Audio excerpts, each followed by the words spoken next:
besides the controversy and all that, R. Kelly, even outside being an artist, was one of the hottest producers and writers in the industry. Sure. Like now, it's hit records that we all know that people be like don't want to say R. Kelly did it because of what it is, but he was just. I mean, he wrote "You're Not Alone" with Michael Jackson. You know what I mean, like stuff like that. So Believe I Can Fly. Yeah, like so. I went to Chicago.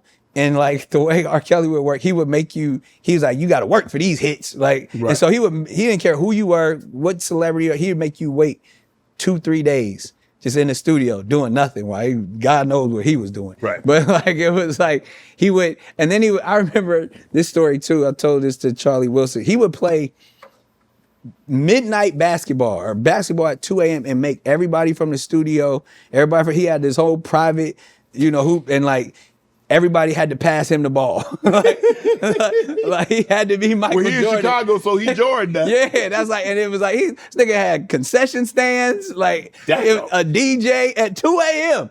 And you would literally see artists sitting in the bleachers waiting. I remember I saw this old black dude in a trench coat and a hat with these 2 ladies next to him. I was like, nigga, is that Charlie Wilson at the midnight basketball game? And he was like, I was just waiting for my hit. Like, he literally would just make people just sit around and wait while he playing, fake Jordan up and down the court.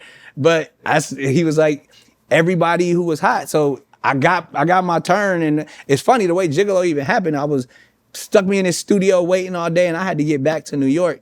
And I was like, I had the beat, but I'm waiting for him to, do the hook or whatever. And I was like, man, I'm gonna just come freestyle these verses real quick and I'm out. And I kind of left disappointed. And then like 2 weeks later, the head of the label called me like, man, that song Gigolo is amazing. I'm like, what the f are you talking about? Like, I didn't make no song called Gigolo. And then he played it for me and R. Kelly had put the hook on. I was like, yo, that shit is crazy. And then that's the way it worked. That's code Shannon to get $50 in lineups after you play your first $5 lineup.